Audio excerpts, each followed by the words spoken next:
The Zilani Republic had always been proud of their peaceful ways. Their crystal cities sparkled like jewels across 3 star systems, home to billions of gentle beings who had never known true war. The Zilani looked like tall, graceful creatures. With 6 arms and skin that changed colors with their emotions, for thousands of years, they had solved conflicts through talking. Not fighting, but talking meant nothing to the Vorkith swarm. High Counselor Vexstar stood on the observation deck of the capital city's highest tower, watching the sky burn orange. His skin had turned a sickly gray color, something that only happened when a Zilani felt pure terror. Through the transparent walls, he could see the evacuation ships launching one after another, their pale hulls catching the light of distant explosions. The swarm wasn't like other enemies the galaxy had known. They didn't want territory or resources or power. They wanted everything dead. The Vorkith were insect-like creatures that moved as one giant mind, consuming entire worlds and turning them into breeding grounds for more of their kind. They had already destroyed the outer colonies of the Republic, and now they were closing in on the core worlds. "Sir," Communications Officer Liren called out, her voice shaking. "The Defense Fleet is requesting orders. Admiral Kethan says they can't hold the swarm ships much longer." Vexstar closed his 4 eyes. The Zilani military was designed for peacekeeping, not war. Their ships had shields and light weapons meant for stopping pirates, not fighting an enemy that turned planets into graveyards. In the past 3 days, they had lost half their fleet without destroying a single swarm vessel, sir, Liron pressed. "What should I tell the Admiral?" Vexstar turned away from the burning sky and walked to the ancient communication console in the center of the room. This machine was older than their civilization, built by a species that had vanished long ago. It was covered in warning symbols, and had been sealed for millennia. The Council had always been told never to use it under any circumstances. "Sir, you can't be serious, Liren?" gasped as she realized what he was doing. "Those frequencies are forbidden," the old warnings say terrible. "Things come when you call on those channels." "Terrible things are already here," Vexstar replied, his 6 arms working to unlock the ancient seals. "Sometimes you need monsters to fight monsters." The machine hummed to life, sending out a signal on frequencies that civilized species had agreed never to use. The message was simple but desperate. "Peaceful species requests aid. Coordinates attached. Will compensate apex predator species for military intervention." Light years away, Captain Minho was running routine patrol exercises with his squadron. The human defense fleet had been quiet lately, mostly dealing with smugglers and territorial disputes. Minho was a veteran of the Martian Wars, his face scarred from battles that most people preferred to forget. Humans had a reputation in the galaxy, and it wasn't a good one. Captain Lieutenant Haywan called from her station. "I'm picking up a strange transmission. It's on the old emergency frequencies, the ones from before the Galactic Peace Accords." Minho frowned. Those frequencies had been banned for good reason. Only desperate species used them, and only the most dangerous species answered them. "Put it through." The message played across the bridge, and Minho felt his blood run cold as he read the translation. Not because of what it said, but because of what it meant. Somewhere in the galaxy, people were dying, and they were so desperate that they were calling for help from species like humans. "They're calling us monsters," Haywan said quietly, reading the technical designation. "Apex predator species, Deathworlders." Minho studied the tactical display showing the Vorkith advance. The readings were horrifying. Entire solar systems going dark. Millions of life signs simply vanishing. Whatever these Vorkith were, they weren't interested in conquest. This was extermination. "Maybe we are monsters," Minho said finally. "But sometimes monsters are exactly what you need." He opened a channel to Fleet Command, knowing that his next words would either save lives or end his career. "This is Captain Minho requesting permission to respond to emergency frequency transmission. We have civilians under attack, and they need our help." The response came back quickly. "Permission denied. Those frequencies are restricted for good reason, Captain."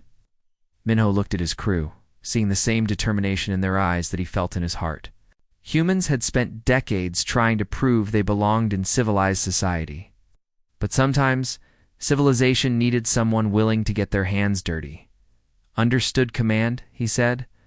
Then he switched to a private channel his crew would recognize. All ships, prepare for voluntary mission. Anyone who wants to help some people in trouble, follow my lead. Admiral Jinwoo had been to many council meetings, but this one felt different. The massive chamber on the neutral station orbited a dying star, its ancient walls designed to make visitors feel small and unimportant. Representatives from dozens of species sat in their designated areas, each group separated by force fields and atmospheric controls. The humans got the section marked with warning symbols. Jinwoo walked to the center podium, his crisp blue uniform standing out against the flowing robes and energy forms of the other delegates. He could feel their eyes on him, some curious, most fearful. Humans had only been part of galactic society for 50 years, and their reputation preceded them everywhere they went. The holographic display showed the Zilani distress call along, with tactical data that made Jinwoo's stomach turn. 3 star systems had gone completely dark in the past week. Billions of lives snuffed out like candles in the wind. Counselor Murthok spoke first, his crystalline body chiming like wind through glass. The Crystalline Federation had been part of the Council for thousands of years, and they took their role as peacekeepers very seriously. This request clearly violates 17 separate peace accords. Section 4 of the Galactic Safety Protocol specifically states that Deathworld species are to remain contained within their designated territories. The Terran Restriction Treaty also forbids human military vessels from entering the inner systems without Council approval, added Counselor Veltar, a floating gas creature from the Nebula Collective. These restrictions exist for good reason. Jinwoo kept his face neutral. Even though he wanted to grab these politicians by their various appendages and shake some sense into them. Honored counselors, with all due respect, my people remember what it feels like to watch your home burn while others debate proper procedures. The Zilani are dying right now while we argue about paperwork. The regulations exist to prevent exactly this kind of aggressive response, Murthok replied coldly. Deathworld species cannot be trusted with military authority. Your own recent history proves this. The chamber fell silent. Everyone knew what Murthok was referring to. The Martian Civil War had lasted 3 years and ended with the glassing of 2 cities. Humans had proven they were excellent at killing other humans, which didn't exactly inspire confidence in their ability to help aliens. That war taught us something important, Jinwoo said quietly. It taught us that sometimes good people have to do terrible things to protect innocent lives. The Zilani are facing extinction, and you want to let them die because you're afraid of what we might do. The debate continued for hours. Species after species stood up to explain why intervention was impossible, illegal, or simply too dangerous. The vote was unanimous. The Council would not respond to the Zilani distress call. Official channels would be used to offer humanitarian aid after the crisis ended, assuming anyone survived to receive it. Jinwoo returned to his quarters on the human diplomatic ship, but he didn't stay long. Within an hour, he was back aboard his flagship, the UES Inchin, sending coded messages through the human military network. The message was simple. Volunteers needed for humanitarian mission. Hazard pay guaranteed. Bring your own ammunition. This is not an official fleet operation. The responses came faster than Jinwoo had expected. Captain Sol Young was the first to reply from her destroyer, Soul's Fury. The ship had seen action in every major human conflict of the past decade, and her crew had volunteered for more dangerous missions than anyone could count. Count us in. Admiral, her message read. We've got full weapons load and 3 months of supplies. When do we leave? Captain Dongmin followed with his stealth frigate squadron. These ships were designed for reconnaissance and sabotage. It's perfect for getting close to enemy positions without being detected. My boys are getting bored with patrol duty anyway, his message said. Time to remind the galaxy why they should be nice to their neighbors. One by one, the responses came in. Captain Taemin with his heavy cruiser. Captain Ji-hoon with his carrier group. Captain The Jin with her missile destroyers. All volunteers, all willing to risk their careers and their lives for people they had never met by morning. Jinwoo had assembled a fleet of 37 ships and over 15,000 crew members. Officially, they were on extended leave. Unofficially, they were about to become either heroes or war criminals, depending on how things went. "Sir," his communications officer reported, "we're receiving similar signals on the restricted frequencies. Other species are responding to the Zilani call." Jinwoo smiled grimly. It seemed humans weren't the only ones the galaxy considered too dangerous for polite company. Maybe that reputation was about to become useful for once. "Set course for the rendezvous coordinates," he ordered. "Time to show the Council what monsters can accomplish when bureaucrats fail." Captain Soyoung had seen many strange things during her 20 years in space, but nothing had prepared her for this. The rendezvous point was in the middle of nowhere, a patch of empty space where 3 different star nations claimed territory, but none of them actually patrolled. It was the perfect place for people who didn't want to be found, her destroyer. Sol's Fury hung in the darkness alongside 36 other human ships, all waiting for allies that might not exist. The Zilani distress call had gone out on frequencies that most civilized species pretended didn't exist anymore. Those channels were reserved for the galaxy's outcasts, the species that everyone else was afraid of. "Contact emerging from hyperspace," her sensor officer announced, reading massive electromagnetic interference. The first ships to arrive looked like they had been carved from solid rock. The Krillian vessels were huge and angular, their stone hulls crackling with lightning that danced across their surfaces. These weren't normal ships built in shipyards. They looked like asteroids that had been hollowed out and fitted with engines that burned with the light of captured stars. Soyoung had heard stories about the Krillians, but seeing them was different. Their homeworld was a tidally locked planet, where one side faced an angry red sun and the other side froze in eternal darkness. The species had evolved in the narrow strip between fire and ice, learning to survive in conditions that would kill most other life forms. They didn't build ships so much as tame pieces of their hostile world. "Incoming message," her communications officer reported. The voice that came through the speakers was like grinding stone. "Human vessels. This is War Leader Grixtel of the Stone Fleet. Heard someone finally answered the death frequency. Good. We hunt together." Admiral Jinwoo's voice came over the fleet channel. "Welcome to the party, War Leader. Glad to have you with us." Before Grixtel could respond, the sensors detected something else. Ships were approaching, but they weren't using normal engines.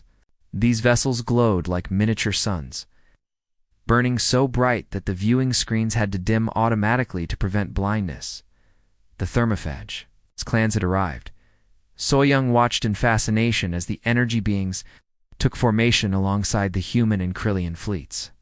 The thermophages didn't have physical bodies like other species. They were creatures of pure energy that had learned to contain themselves in specially designed ships. Their vessels looked like floating stars, complete with solar flares and magnetic field lines that twisted through space. "The swarm burns cold," a voice said, though it didn't come through the communication system. Instead, it seemed to vibrate through the whole metal itself, making the entire ship hum like a tuning fork. "The swarm burns cold. We bring heat. We bring the fire that consumes worlds." Captain Dongman's voice came over the tactical channel. "Admiral, my stealth sensors are picking up spatial distortions. Something else is coming, but I can't get a clear reading." That's when the Void Dancers arrived, and they didn't so much appear as phase into existence. One moment there was empty space. The next moment there were ships that seemed to exist halfway between reality and something else. They looked like they were made of crystallized starlight, their hulls shifting between solid matter and pure energy. The Void Dancers were the strangest of all the outcasts. They had evolved in the empty space between galaxies, learning to survive in the absolute vacuum where most species would die instantly. They could phase through solid matter, exist without air or food, and travel through dimensions that normal physics said didn't exist. "We dance between spaces." Their message came as whispers that seemed to come from inside everyone's heads. "We dance between moments," the prey species called. "We answer." Admiral Jinwoo surveyed the assembled fleet from the bridge of his flagship. 4 different species that civilized society called monsters, united by a simple truth that the politicians refused to understand. Sometimes peaceful people needed violent people to protect them from other violent people, the human. Ships looked almost normal compared to their allies, sleek metal hulls with weapons that fired solid projectiles and energy beams. Simple, reliable, effective. The humans might not have been as exotic as the others, but they had something the galaxy feared even more than strange technology. They were unpredictable. "All ships, this is Admiral Ginwu," he announced over the combined fleet channel. "No, we've all got our differences. I know most of our species have been shooting at each other for centuries. But today, we're united by something more important than old grudges. Somewhere out there, innocent people are dying, and we're the only ones willing to help them." War leader Grixtel's gravelly voice responded first. "Krellians understand. Rock breaks rock, but stone stands together against the storm." The Thermophage fleet singer's energy form pulsed with agreement. "Fire burns alone, dies quickly. Burns together, consumes galaxies." The Void Dancer simply whispered, "We dance as one." Ginwu smiled grimly. "Then let's show the galaxy what monsters can accomplish when we work together. Set course for Zalani space. It's time to earn our reputation." The Zalani refugee convoy was the most heartbreaking thing Captain Haywan had ever seen. Thousands of ships, stretched across space like a river of fear, fleeing from something so terrible that they had abandoned their homes forever. The vessels were nothing like the warships she was used to seeing. These were passenger liners, cargo haulers, and family transports, all painted in the soft pastel colors that the Zalani loved. From her position on the bridge of the flagship, Haywan could see children's drawings pressed against the transparent sections of the refugee ships, bright pictures of flowers and peaceful landscapes created by young minds that had never known war until now. It made her chest tight with anger at whatever had forced these gentle people to run. "Captain," her communications officer called out, "the refugee ships are detecting our approach. They're trying to hail us with surrender protocols." Haywan frowned as she listened to the incoming transmissions. The Zalani weren't trying to ask for help. They were offering to give up everything they had in exchange for being allowed to live. They thought the rescue fleet was another group of attackers. "They're broadcasting on emergency frequencies," the officer continued, "offering tribute payments, cultural artifacts, even promising to serve as laborers." "Captain, they're terrified of us." Through the view screen, Haywan could see the refugee ships trying to change course, desperately attempting to avoid the approaching fleet. Some of the smaller vessels were actually ejecting cargo pods, probably hoping that giving up their supplies would satisfy whatever demands the newcomers might make. Admiral Jinwu's voice came over the intercom from the main bridge. "All ships, reduce speed and power down weapon systems. We don't want to look more threatening than we already do." But it was too late for that. The combined fleet of humans, Krillians, thermophages, and void dancers looked exactly like what civilized species had nightmares about. The human ships bristled with weapons and armor plating. The Krillian vessels crackled with barely contained lightning storms. The thermophage ships burned like angry stars. And the void dancers phased in and out of reality in ways that hurt to look at. Sir Haywan reported to the Admiral, "The lead refugee ship is requesting direct communication. It's High Counselor Vextar himself. Let's put him through to the main screen," Jinwu ordered. The holographic display flickered to life, showing the interior of a Zalani command ship.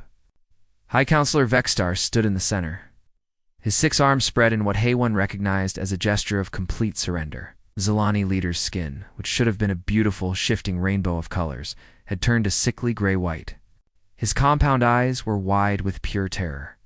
"Please," Vextar said, his voice shaking so badly that the universal translator had trouble keeping up. "We are a peaceful people. We have never harmed anyone. Take what you will from our ships, but I beg you, spare our children." Haywan felt her heart break a little. The counselor was looking at Admiral Jinwu's scarred face and cybernetic eye implant, seeing only signs of violence and brutality.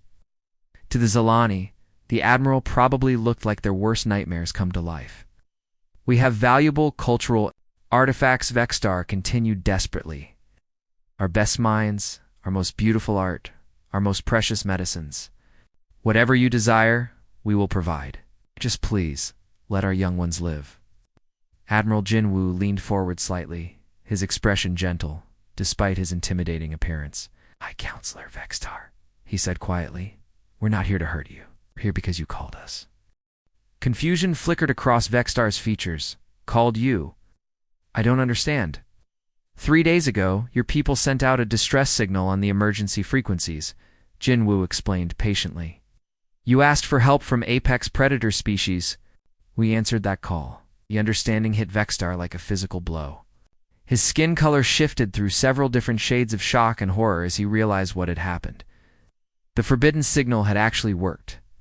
The ancient protocols had summoned exactly what they were designed to summon. The help? He whispered. We're the cavalry, Jinwoo confirmed. The monsters you called to fight other monsters. Vextar looked around at his own bridge crew, seeing the same horrified realization in their faces. They had asked for salvation and received something far more complicated. These weren't the kind of rescuers that appeared in children's stories. These were predators, killers, beings that civilized society kept locked away for good reason. But Vextar struggled to find words. You're Deathworlders, apex predators. Your species are restricted for good reason. Yes, we are. Jinwoo agreed. And right now, that's exactly what you need. Behind the Admiral, anyone could see the tactical displays showing the approaching Vorkith swarm. Massive bioships that consumed everything in their path, turning entire worlds into breeding grounds for more of their kind. This wasn't a problem. That could be solved with diplomacy or peaceful negotiation. Counselor Jinwoo said gently, sometimes good people need bad people to protect them from worse people. We're here to stop the swarm, but we need your help to do it. Vextar closed his eyes, all 4 of them, and took a shuddering breath. When he opened them again, there was something different in his expression. Still fear, but also a tiny spark of hope. What do you need us to do? Captain Minho had volunteered for dangerous missions before, but this reconnaissance run felt different.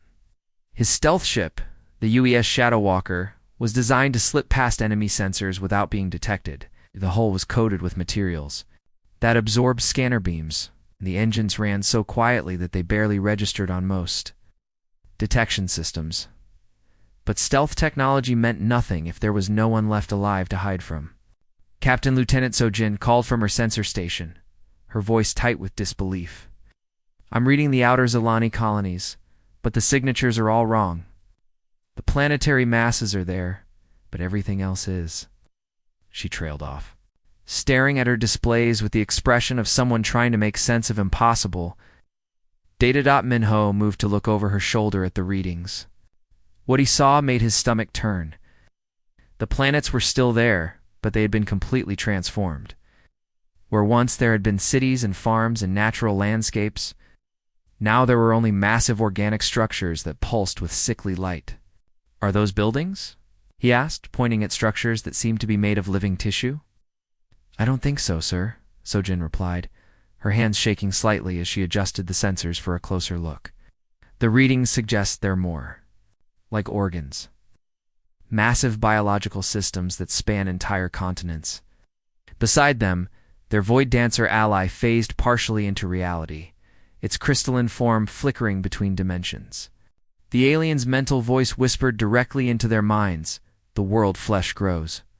The planet becomes part of the Great Hunger. Minho had worked with Void Dancers before during border skirmishes, but their method of communication still made his skin crawl. The creatures existed partially outside normal space, which let them see things that solid beings missed. Take us closer to the 3rd planet, he ordered. I need to see what happened to the population centers. The former Zilani colony world, the full horror of the swarm's methods became clear. The cities hadn't been destroyed, they had been absorbed. Massive organic growths covered what had once been urban centers, pulsing with veins that carried unknown fluids through living architecture. Captain Sojin whispered, I'm detecting life signs within those structures. Thousands of them. They're not moving like normal people. Minho adjusted the visual sensors and immediately wished he hadn't. Through the transparent sections of the organic buildings, he could see figures that had once been Zilani. But they weren't individuals anymore. They were connected to the living walls by tubes and cables, their bodies modified with swarm biotechnology. Their eyes stared blankly ahead, no longer showing any sign of independent thought. They're not dead, he realized with growing horror. The swarm is keeping them alive and using them as biological components. The Void Dancer's mental voice confirmed his worst fears. The flesh that thinks feeds on mind energy. The Taken Ones provide thoughts and dreams to fuel the great hunger. Their bodies become tools, their minds become food. Sojin was scanning deeper into the planet's surface, her face growing paler with each new discovery. Sir, the entire planetary ecosystem has been replaced. The oceans have been drained and filled with some kind of acidic compound. The atmosphere is mostly methane now, with trace amounts of chemicals I don't recognize. It's not conquest, Minho said quietly. Pieces of the puzzle falling into place. It's conversion. They're turning entire worlds into extensions of themselves. They spent 3 more hours gathering intelligence, moving from system to system, and documenting the swarm's methods. Told the same story. The Vorkith would arrive, overwhelm the defenses, and then begin the process of biological integration. Captured beings became part of the swarm's collective consciousness. Their individual minds dissolved into the greater whole while their bodies were repurposed as living tools. The swarm mind grows, the Void Dancer reported as they prepared to return to the fleet. Each consumed world makes it stronger. Each absorbed mind adds to its intelligence. Soon it will be too large for this galaxy, the Great Hunger prepares, to seed other star clusters. The trip back to the fleet gave Minho time to process what they had discovered. This wasn't war in any conventional sense. The Vorkith weren't interested in territory or resources or even slaves. They saw the entire galaxy as raw material to be processed and absorbed. Every living thing was just potential biomass for their expanding collective consciousness. When they arrived back at the command ship, Admiral Ginwu called an immediate meeting of all the Allied captains. The holographic conference room filled with representatives from 4 different species, each one bringing their own perspective on warfare and violence. Minho presented his findings with clinical precision, showing the censored data and visual evidence of what the swarm had done to the Zilani colonies. As he spoke, he watched the reactions of their allies. War leader Grixtel, of the Krillians, had seen his share of brutal conflicts. But even his stone features showed signs of disgust. The Thermophage Fleetsinger's energy form flickered with what might have been anger. The Void Dancers simply whispered among themselves in frequencies that made everyone's teeth ache. This changes everything, Admiral Ginwu said when the presentation ended. We're not fighting an army, or even an invasion force. We're fighting a plague that thinks. Captain So-Young spoke up from her position at the tactical display. Admiral, my crew has fought pirates, rebels, and hostile alien species. But this is something that shouldn't exist. It's wrong on a level that goes beyond politics or territory. For the first time since forming their unlikely alliance, the various Deathworld species were united by something more than convenience. They were facing an enemy that threatened the very concept of individual consciousness. Even monsters, it seemed, could recognize something truly monstrous. The war room aboard Admiral Jinwu's flagship had never hosted a meeting quite like this one. Representatives from 4 different species sat around the holographic tactical display, each one bringing knowledge that civilized society had spent centuries trying to forget. The air hummed with tension as predators who normally hunted each other agreed to work together against a common threat. Admiral Jinwu stood at the head of the table, his scarred face illuminated by the ghostly light of the tactical projections. Gentlemen, ladies, and energy beings, he began, what we learned from the reconnaissance mission changes everything. The Vorkith swarm isn't just an enemy we can defeat with conventional tactics. They're a plague that consumes entire civilizations. Captain Dongman leaned forward, his fingers dancing across his personal datapad as he pulled up intelligence. Files, the swarm's greatest strength is also their greatest weakness. They think as one unified mind, which makes them incredibly coordinated. but it also means they can't adapt to truly chaotic situations. Ginwu nodded. That's where we come in. Forget everything you know about civilized warfare. No honor codes, no rules of engagement, no concern for collateral damage. We're going to hit them with tactics so brutal and unpredictable that their collective consciousness won't be able to process what's happening. War leader Grixtel spoke next, his gravelly voice like rocks grinding together. The Krillian's massive stone body was scarred from 1,000 battles fought in the asteroid fields around his homeworld. My people know how to turn space rocks into weapons. Every system has asteroids, debris fields, dead planets. We can accelerate them to near light speed and use them as kinetic bombardment weapons. Turn their own territory into a shooting gallery. The holographic display showed simulations of Grixtel's plan. Massive chunks of rock and metal, accelerated by Krillian gravity manipulators, slamming into swarm worlds with the force of nuclear weapons. It was brutally simple and devastatingly effective. The beauty is that they won't see it coming, Grixtel continued, his stone features twisting into what might have been a smile. Asteroids are natural objects. By the time they realize they're under attack, half their worlds will be cracking apart. The thermophage fleet singer pulsed with excitement, its energy form shifting through colors that had no names in human language. When it spoke, the words seemed to come from the walls themselves, vibrating through the ship's hull. Fire children know the hearts of stars, the being said, its voice like solar winds. Can reach into stellar cores, drink the fusion fire that keeps suns burning. Make their stars burn cold or burn too hot. Entire systems die when their sun dies. Captain Soyoung, who had been quietly studying the tactical data, looked up with an expression of horrified fascination. You're talking about manipulating stellar cores? That's planetary genocide on a system-wide scale. Is what the swarm does to others? The fleet singer replied simply. They consume worlds. They consume the fires that warm worlds. Fair trade? The Void Dancer representative was the most unsettling presence in the room. Its crystalline form existed. Halfway between dimensions, occasionally flickering out of reality entirely before phasing back in. When it spoke, its words came directly into everyone's minds as whispers that seemed to echo from impossible distances. Space between spaces is where we dance, it said, its mental voice carrying undertones of cosmic loneliness. Can teach solid beings to hide between moments, strike from angles that do not exist. Swarm mind thinks in 3 dimensions.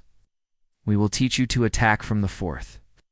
Admiral Jinwu processed each proposal, his tactical mind already seeing how they could work together. So he hit them with kinetic bombardment, stellar manipulation, and dimensional warfare. All coordinated with psychological attacks designed to shatter their collective consciousness. It's insane enough that it might actually work. High Counselor Vexstar had been observing the planning session from a corner observation deck, brought here to provide intelligence about swarm capabilities. The Zilani leader's skin had cycled through every color in his species' emotional spectrum, finally settling on a sickly purple that indicated pure horror. This is not warfare, he whispered to his aide, his 6 arms trembling, his extinction delivered with surgical precision. We asked for help, and they're planning to commit genocide with the efficiency of an industrial process. His aide, a younger Zilani named Karan, watched the predator species continue their planning with the same fascination someone might show when observing a natural disaster. Sir, maybe that's what we need. The swarm doesn't understand mercy or negotiation. Perhaps it takes monsters to stop monsters. But what happens when they're finished with the swarm? Vexstar asked quietly. What happens when these creatures have proven that their methods work? Will they go back to being contained within their territories? Or will they decide that the galaxy needs their kind of help permanently? On the main display, Admiral Jinwu was coordinating the final details of what they were calling the Deathworld doctrine. Each species would contribute their most devastating capabilities, coordinated in a campaign that would either save the galaxy or traumatize it so badly that civilized society would never recover. Remember, Jinwu told his assembled captains, we're not just fighting for the Zilani anymore. If the swarm isn't stopped here, They'll consume every peaceful species in the galaxy. Sometimes good people need bad people to do terrible things. Today, we're the bad people. Captain Dongman looked around the table at his unlikely allies. Sir, when this is over, assuming we survive, what happens to us? The galaxy won't exactly welcome us back with open arms after what we're about to do. Jinwoo's smile was grim, but determined. Then we make sure it's worth it. Make sure that peaceful species can sleep safely in their beds, even if they have nightmares about us. The attack began at exactly 0300 Galactic Standard Time across 17 different star systems. Captain Soyoung watched the countdown on her command screen, knowing that thousands of lives depended on perfect timing. Her destroyer Soul's Fury had been completely disguised to look like a damaged Zilani refugee ship, complete with fake hull breaches and emergency distress signals. All stations report ready, her tactical officer announced. The virus payload is loaded and standing by. Soyoung nodded, watching as her disguised squadron approached the massive swarm bioships that patrolled the outer system. The enemy vessels looked like nightmares made real living creatures the size of cities, their organic hulls pulsing with veins that carried acidic blood through biological armor plating. Remember, she told her crew over the intercom, we only get one shot at this. The moment they realize we're not refugees, they'll swarm us with everything they have. The Vorkith patrol ships moved closer, just as the intelligence reports had predicted. The swarm couldn't resist adding more biological material to their collective, especially Zilani survivors who could be converted into useful components. There, scanning beams washed over the disguised human ships, finding exactly what Soyoung wanted them to find, fake life signs indicating terrified refugees. They're taking the bait, her sensor operator reported. 3 bioships moving to intercept. They're opening docking tubes. Oh, this was the moment of truth. The swarm ships extended organic tubes that would normally be used to board and capture refugee vessels. But instead of helpless civilians, they were about to receive something much more dangerous. I'll deploy the virus, Soyoung ordered. The weapon that her ships carried wasn't a traditional explosive or energy beam. It was a computer virus designed by human programmers who had spent decades fighting rogue artificial intelligences during the Martian Wars. The code was specifically written to target networked consciousness systems, introducing doubt and confusion into minds that were used to thinking as one. As the swarm boarding tubes connected to her ships, the virus uploaded directly into the bioship's nervous systems. For a few seconds, nothing seemed to happen. Ow. Then the effect began to spread. The first swarm bioship suddenly stopped moving, its pilot drones beginning to question orders for the first time in their existence. Instead of working together with perfect coordination, individual Vorkith started making their own decisions. Some tried to continue the boarding operation, while others attempted to retreat. The resulting confusion tore the ship apart from the inside. It's working, Soyoung's communications officer reported excitedly. The virus is spreading through their network. I'm reading chaos across the entire system. Light years away, Captain Minho was leading a very different kind of assault. Squadron worked alongside war leader Grixtel as Krillian ships, using gravity manipulation technology to turn the swarm's own territory against them. The asteroid fields that the Vorkith used for mining raw materials suddenly became weapons of mass destruction. Target the largest hive world, Minho ordered, watching as Krillian gravity projectors locked onto a massive chunk of rock. Full acceleration, maximum velocity. The asteroid, roughly the size of a small moon, began moving toward the swarm planet at an incredible speed. The Krillians had calculated the trajectory perfectly, using the system's own gravity wells to accelerate the projectile to nearly 10% of light speed. Impact in 30 seconds, his tactical officer announced. When the asteroid hit, the result was spectacular. The kinetic energy release was equivalent to 100 fusion bombs detonating simultaneously. The swarm hive world, which had been covered in organic cities and breeding facilities, simply cracked apart like an egg. Direct hit, Minho reported over the fleet communication channel. Hive world is breaking up, breeding massive casualties among swarm ground forces. But the most devastating attacks were happening on an even larger scale. The thermophage clans had sent their most experienced starfeeders deep into swarm territory, targeting the stellar cores that powered their civilization. Captain the Jean watched from her observation post as the energy beings worked their terrifying magic. "They're actually doing it," she whispered, staring at the sensor displays. "They're killing entire stars." The thermophages had reached into the fusion hearts of 3 different suns, carefully adjusting the nuclear reactions that kept them burning. One star was made to burn too hot, expanding into a red giant that cooked every planet in its system. Another was drained of energy, collapsing into a white dwarf that left its worlds frozen and lifeless. Most impressive of all was the controlled supernova. The thermophages had destabilized a massive star's core, timing the explosion so that the resulting shockwave would sterilize swarm-held worlds while leaving the few remaining Zalani colonies untouched. "Stellar detonation confirmed." The fleet singer's voice resonated through the ship's hull. "Fire death spreads to consume the hunger spawn. Their worlds burn with righteous flame." The most disturbing part of the assault was what the Void Dancers were doing. These beings existed partially outside normal space, which let them phase directly through solid matter, instead of attacking swarm ships from the outside. They were materializing inside the bioship's nervous systems. Captain Dongmin watched the tactical displays with a mixture of fascination and horror as Void Dancer fighters simply appeared inside enemy vessels, cutting neural pathways and severing the connections that held the swarm's collective consciousness together. "They're not destroying the ships," he reported. "They're performing surgery on them, cutting out the parts that let them think as one." The result was chaos on a scale that the galaxy had never seen. Swarm bioships that had operated with perfect coordination for millennia suddenly found themselves unable to communicate with each other. Hive worlds that had shared thoughts instantly across light years of space were reduced to isolated fragments, each one struggling to understand what was happening.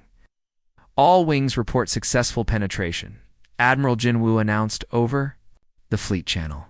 "The swarm is in full retreat. Can't coordinated defense when they can't think straight." For the first time in recorded history, the Vorkith swarm was running away. The predators had become prey, and they didn't know how to handle it. But So Young knew this was just the beginning. The swarm still had their home system. And that's where the real battle would take place. The Vorkith home system was unlike anything Captain Haywon had ever seen in her 20 years of military service. As the combined fleet approached the central star, she could feel something wrong pressing against her mind, like a headache that came from the outside rather than within. "Captain," her sensor officer called out, his voice strained. "I'm reading massive psychic emissions from the third planet. The energy signature is? It's bigger than anything in our databases."